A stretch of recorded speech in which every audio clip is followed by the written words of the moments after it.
So first of all, thank you so much for giving me an opportunity to talk. Unfortunately, I couldn't travel to the meeting, but judging from the treasure hunt pictures I saw, it seems like you're all having a good time.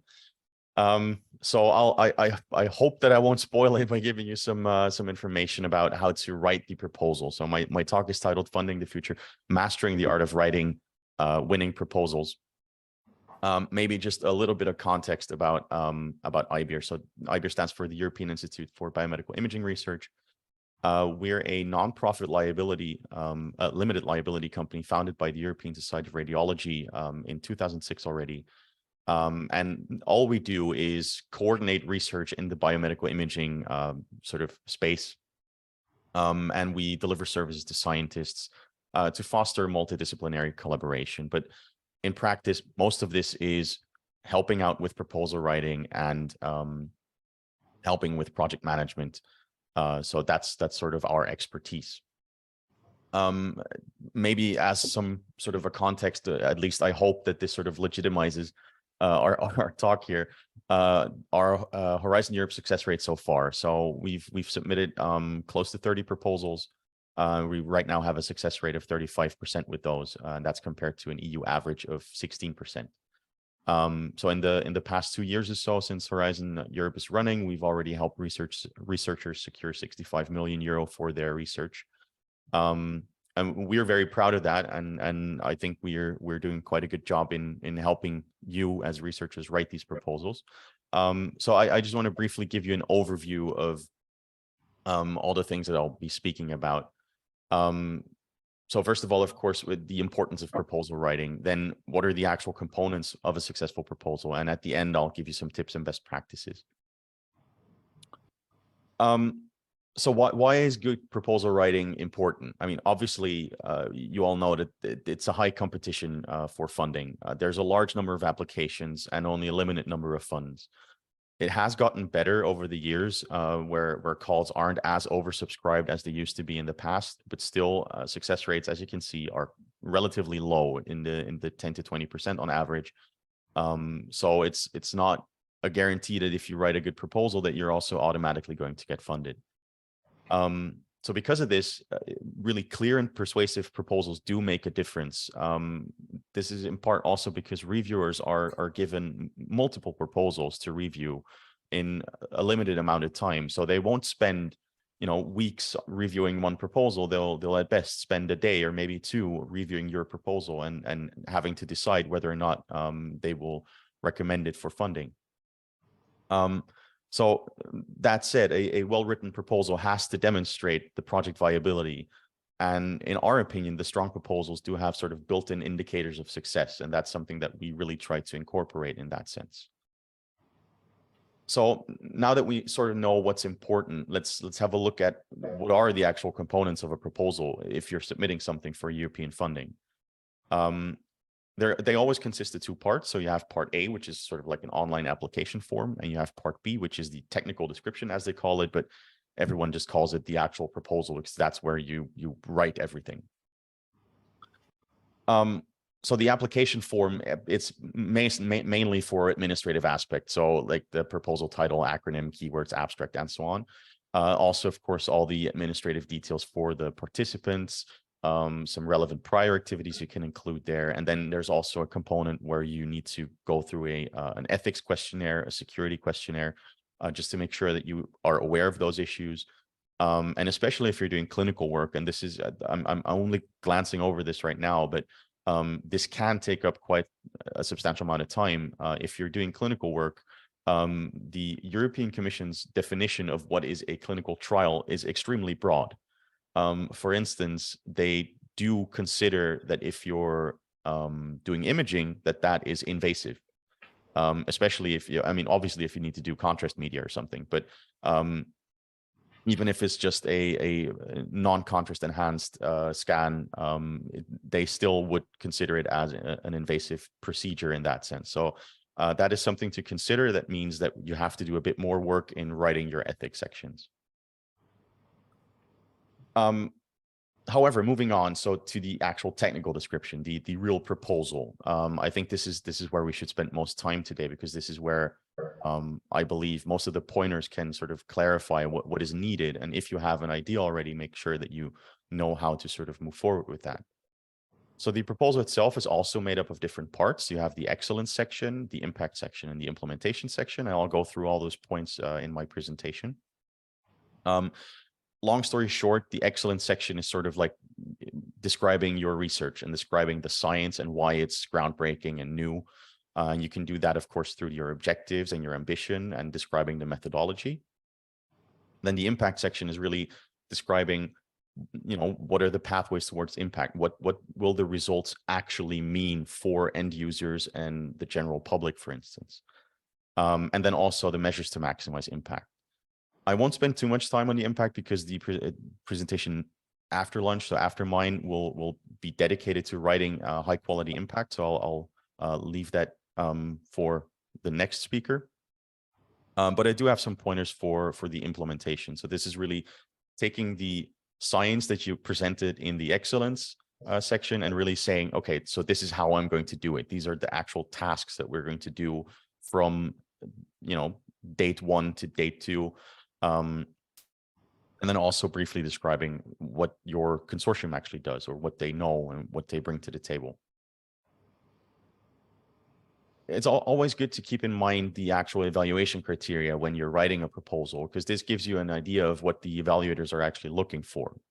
So these pointers are actually, publicly available. So, but still, you have to look for them. For the excellence section, the reviewers are looking for clarity and pertinence of your objectives, and also making sure that it goes beyond the current state of the art. So it has to be novel. Of course, they will also look at the soundness of methodology, whether it's interdisciplinary, and whether you're following open science practices. The interdisciplinarity is an important aspect because many calls that are being published these days, they don't focus on just one aspect. You need to have interdisciplinary collaboration to really be able to hit all of the things that the European Commission is asking in that sense. For the impact section, obviously you need to present credible pathways to achieve those outcomes and impacts. They also are looking at how you're going to maximize the impact of your outcomes and how it contributes to the overall work program. What we've just heard in the previous presentation, there's higher levels that you need to look at as well, and how your project would fit into that. And then for the implementation section, obviously there will be looking at the effectiveness of the work plan, whether you've done a risk assessment and appropriately allocated your resources. And then also looking at the capacity and the expertise of the consortium, whether or not the group you're presenting this with is actually capable of carrying out that research. So for the components of a successful, it's actually not that different from, if you would be writing a regular paper. I mean, you have an abstract, you have your objectives and aims, then the impact, which I'll not spend too much time on, your methodology and a description of how you're actually going to do it. And then in the end, some admin details. The only thing that's missing, of course, compared to a paper is the results, because, you don't have those yet. So for the abstract, here, really be as concise as possible. Just go with objectives first, maybe a couple of lines of context, methodology, and consortium. And here, it's important to use clear and persuasive language, emphasize the innovation, and if possible, avoid jargon and acronyms. You have to think that a lot of the reviewers might not be 100% from your field that you're working in, or that you're presenting this from. So they might only have expertise for a certain bit. That means that if you're using too much jargon or acronyms, they might not immediately understand what you're trying to present. So that's actually a tip that goes throughout the entire proposal writing. For the objectives and ambition, here it's of course important to align with the call objectives and priorities. Please make sure that if you're writing objectives, that those are SMART. So they need to be specific, measurable, achievable, relevant, and time-bound. Make sure that, when you say we want to achieve a 2-fold increase in, efficiency, that means, you're specific, you say how much, so 2-fold. It's measurable, you can measure the efficiency and make sure that it's achievable and relevant. And then, of course, time bound, making sure that this is something that can be done in the time frame of the project you're proposing. Like I said, it has to advance beyond the current state of the art as well. Here, use those buzzwords like groundbreaking or novel and so on. And then also something that's often not very well understood by people purely coming from research is that you need to position your research and innovation sort of in terms of the maturity. So where is it in terms of idea to application, or where is it in terms of lab to market? And there's a measure for this called the technology readiness level, which is like 9 different categories where you can position your research in. There's actual definitions from the European Commission for that. So please keep that in mind, that you need to specify this as well.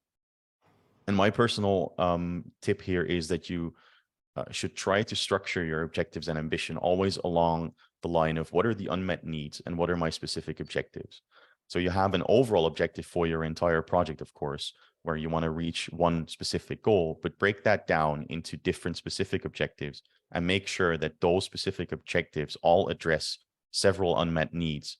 So you have, if you want to,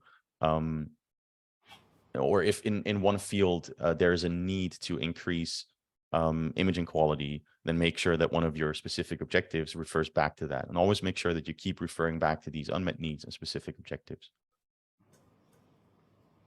So for the impact, like I said, I'll just summarize this briefly. Why is it important? Of course, it's important to demonstrate the value and the relevance of the project to society, economy, and the environment.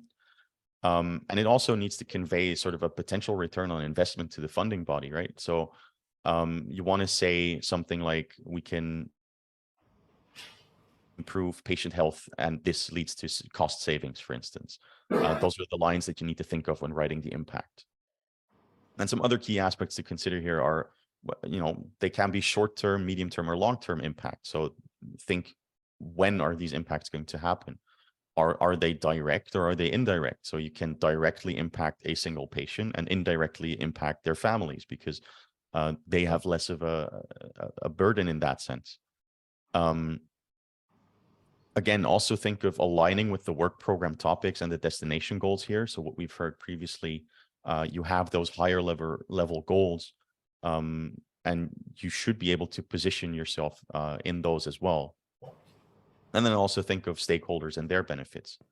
But like I said, more of this will surely be covered in the next presentation. I do want to point out a couple of things that are sort of related to impact, though, which is the scale and significance. So this tries to estimate the contribution of your project to the outcomes and impacts. And it should provide quantified estimates where possible, and then be as meaningful as possible. So for scale, the European Commission would be to, sort of see what is the reach of your outcomes and impacts. Examples for that are, what are the number of patients, or what is the proportion of those patients benefiting over time? And the significance would be the importance or value of those benefits. So not necessarily the reach, but examples would be healthy life years, or efficiency, or energy savings. And here it's always important to make sure that you have baselines and benchmarks and assumptions. So like I said, with the unmet needs and specific objectives, and objectives being measurable, again, here, make sure that you have a baseline, and then say, well, if we do our project right, we can improve upon the baseline twofold or tenfold or whatever. So again, that makes it sort of measurable. And I think that's always a very good thing for the evaluators to quickly see.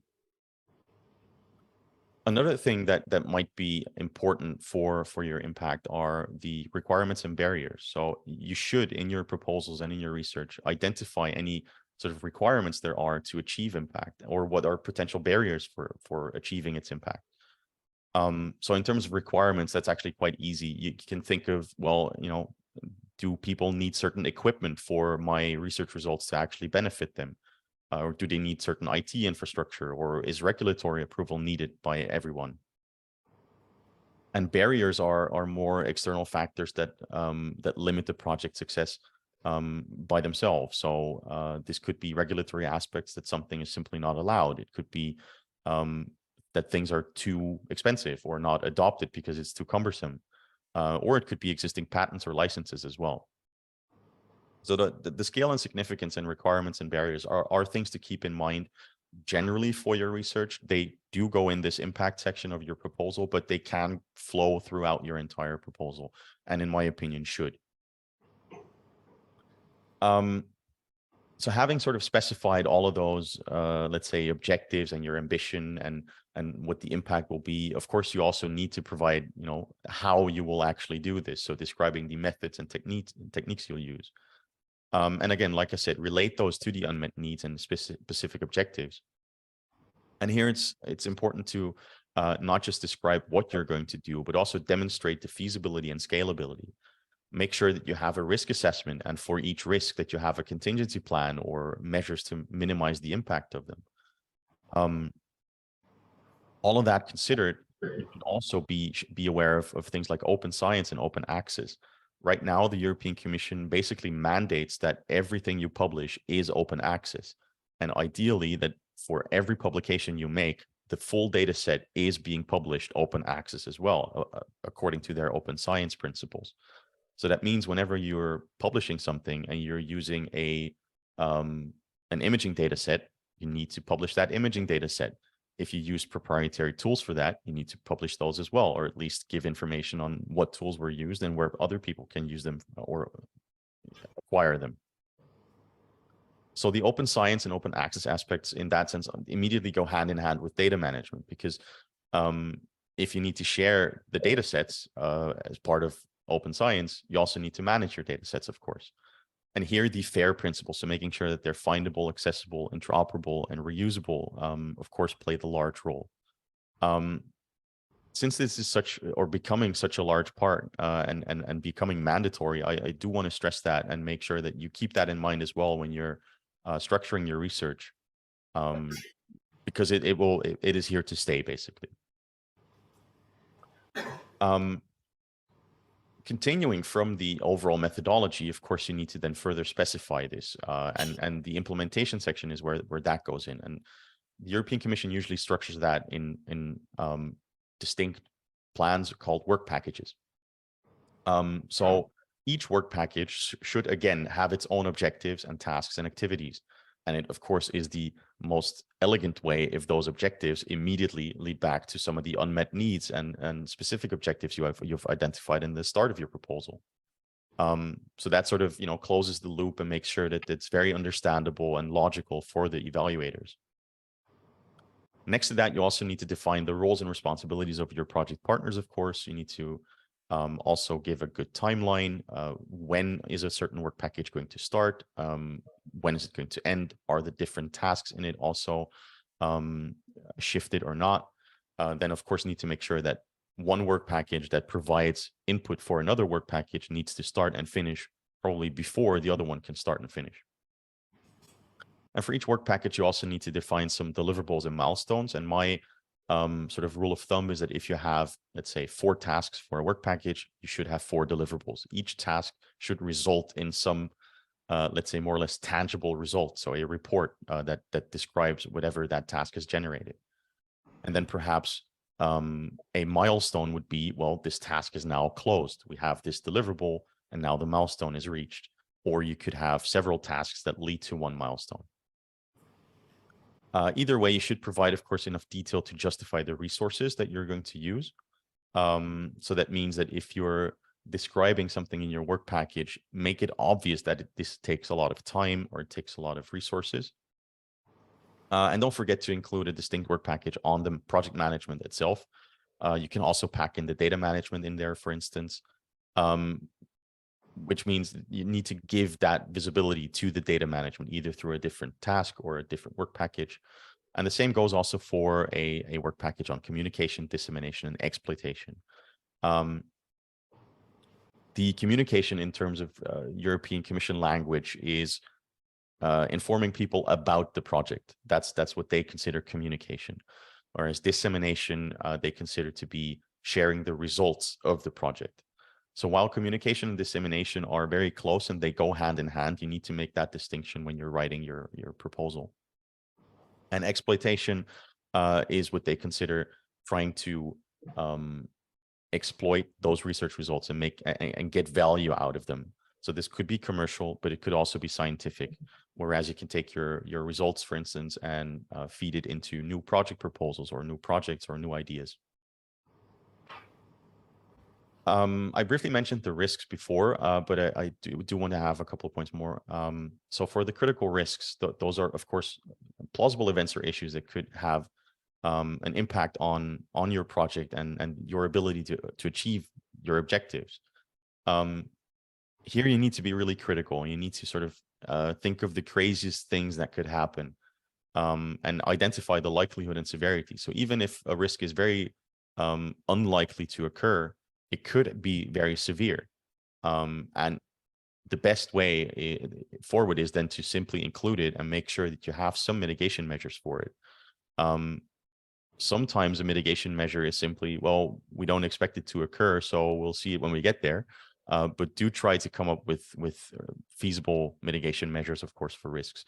This could be that you use alternative equipment, or that you can use different partners that can provide further data sets and so on. I also said that, you need to give proper visibility to the management and the consortium as well. There are no longer defined sections in the proposal for this. So this goes into the work packages now. But you do need to define a management structure for a decision-making process for your entire project. It's not just about the science. You need to really also show reviewers and evaluators that you have thought this through, and that you're not just wanting to perform the experiments, but you need to have a structure for your entire project. And here, of course, the size and scope of the project determines the complexity. Sometimes it's fine if you have a small project that you say, well, the entire group of the project will get together and make those decisions. But if you have larger projects, perhaps you need a subset of partners. So for instance, the work package leaders that meet and make those decisions before presenting it to the entire group. That sort of goes hand in hand with needing to define communication and collaboration strategies. And this then all sort of feeds into your description of the consortium, where you're not only describing the interdisciplinarity and complementarity and expertise, but also show how the consortium will have access to critical resources and could, mitigate any risks that occur, or knowledge gaps and so on. Budget is always an important aspect as well. Usually your institutions will have finance departments that can help you with this. I think the two most important things here that I can give you in that sense is make sure that you can justify all the costs, make sure that they're reasonable and actual, and then allocated appropriately as well. You don't want to have one partner that has 80% of the budget. You want to make sure that this is sort of distributed evenly, and you want to make sure that all those costs are justified.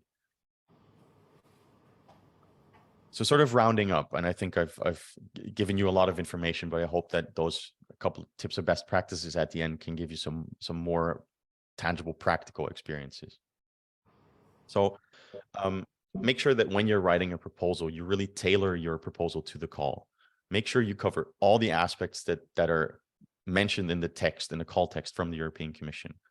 I personally like to reuse the EC's own language as much as possible. So if they say, well, we want to have a project that does this, then I simply copy that and say, yes, we're going to exactly that.